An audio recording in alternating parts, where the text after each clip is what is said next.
மௌனத்தின் பேரொளி அப்படிங்கிற இந்த பகுதியில் கடந்த வாரம் யாக்கோபு ராமதேவரோட சில பாடல்களை பார்த்தோம்.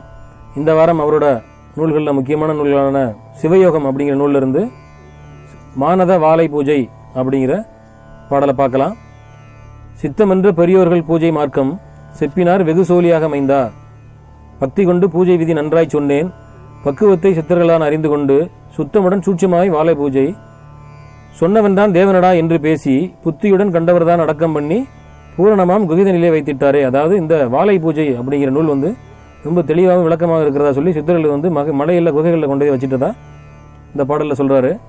வைத்திட்ட விதங்கண்டு நான் தான் சென்று மலைதோறும் சித்தரிடம் கண்டு பேசி கைத்திட்டமானதொரு வாலை பூஜை கருவான நூல் வாங்கி நல்லோருக்கு ஈந்தேன். அதாவது மலைகளில் சித்தர்களை போய் பார்த்து பேசி இந்த நூல் நல்லவர்களுக்கு கிடைக்கணும் அப்படிங்கிறதுக்காக நான் திரும்ப வாங்கி இந்த நூலை நல்லவருக்காக நான் செய்கிறேன் அப்படின்னு சொல்றார்.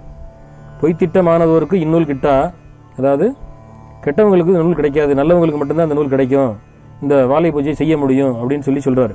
பூரணமாய் நன்மனதாய் நின்றாலப்பா மெய்த்திட்டமானதொரு ராம வாக்கியம் மேலான வாக்கியம் என்று பணிந்திட்டாரே. அதாவது இந்த ராமனோட இந்த வாக்கியம் சிவகம் அப்படின்னு நூல் ஒரு மேலான நூல் அப்படின்னு சித்தர்கள்லாம் பணிஞ்சாங்க அப்படின்னு சொல்றாரு.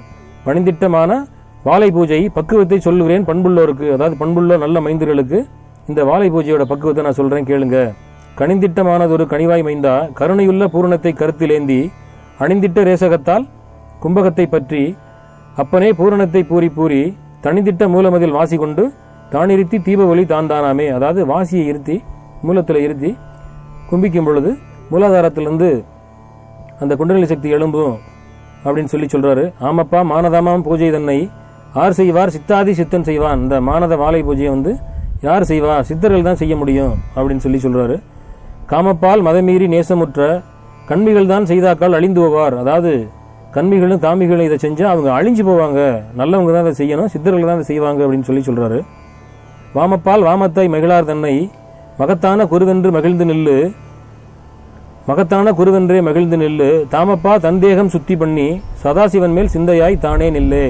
அதாவது சதாசிவன் மேல மனதை நிறுத்தி குருவை பணிந்து போற்றி இந்த வாலை பூஜையை செய்யணும்னு சொல்றாரு. நில்லென்ற லகரியிலே அனந்தம் உண்டு நேர்மையுள்ள லகரியடா நாதம் நாதம், சொல்லென்றால் வெளிதோன்றா சொல்லலாகா சொல்லற்ற மௌனமதா இருக்க வேண்டும், வில்லென்ற விசையுட மனத்தோர் கையா விளம்புகிறேன் ரகசியமாய் விளம்புவேன் யான், கல்லென்ற லகரி என்று கஞ்சா ஒன்று கனமான மந்திரமாம் சரக்க ஒன்றே. அதாவது இந்த பூஜைக்கு என்னென்ன செய்யணும் அப்படிங்கிறத இந்த பாடலில் சொல்லி வர்றாரு.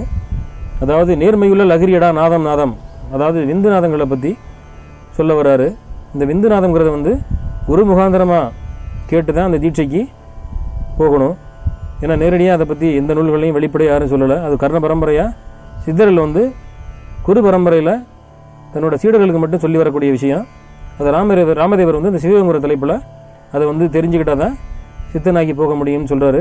இதுபோல் நிறைய பாடல்கள், நிறைய விஷயங்கள், அதாவது வாதம், வைத்தியம், யோகம், ஞானம் அப்படிங்கிறத பற்றி நிறைய ராமதேவர் சொல்லியிருக்கிறாரு.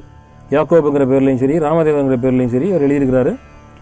அவரோட சமாதி அழகர் மலையில் இருக்கிறதா நூல்களில் சொல்கிறாங்க. அழகர் மலையில் இருக்கக்கூடிய மூலிகளை கொண்டு அவர் கல்பதேகம் பண்ணி சமாதிக்கு ஏகினதா அவர் சொல்லியிருக்கிறாரு. அவரோட நூல்கள் மக்கள் படித்து நல்ல பயன்பெறணும். அதாவது சித்தர்கள் ஜாதி மத பேதங்களை கடந்தவங்க அப்படிங்கிறதுக்கு இந்த ராமதேவர் தான் யாக்கோபா மாறினது ஒரு பெரிய சான்றது. அதாவது இந்த சித்தர் மார்க்கங்கிறது மதங்களை கடந்தது அப்படிங்கிறத இந்த மௌனத்தின் பேரொளி நிகழ்ச்சி மூலமாக, இந்த ராமதேவரோட பாடல்கள் மூலமாக நம்ம மக்களுக்கு எடுத்து சொல்கிறோம். இந்த நிகழ்ச்சியை தொடர்ந்து பாருங்கள். இனி வரும் வாரங்கள்லையும் ஒவ்வொரு சித்தரை பற்றியும் இந்த நிகழ்ச்சியில் தொடர்ந்து வர இருக்குது. இதை பார்த்து மக்கள் பயனடையணும். வருங்கால சந்ததிகளும் இந்த சித்தர் மார்க்கத்தில் கோடியில் ஒருத்தராது இந்த சித்தர் நூல்கள் மூலமாக கடைத்தேறி மேலே வந்தாங்கன்னா, ஞானத்தை தேடினாங்கன்னா, இந்த நிகழ்ச்சியை ஒளிபரப்புறதுக்கான ஒரு மகிழ்ச்சியான சந்தோஷமான ஒரு இடமா இருக்கும் அப்படின்னு சொல்லி விடைபெறும். நன்றி.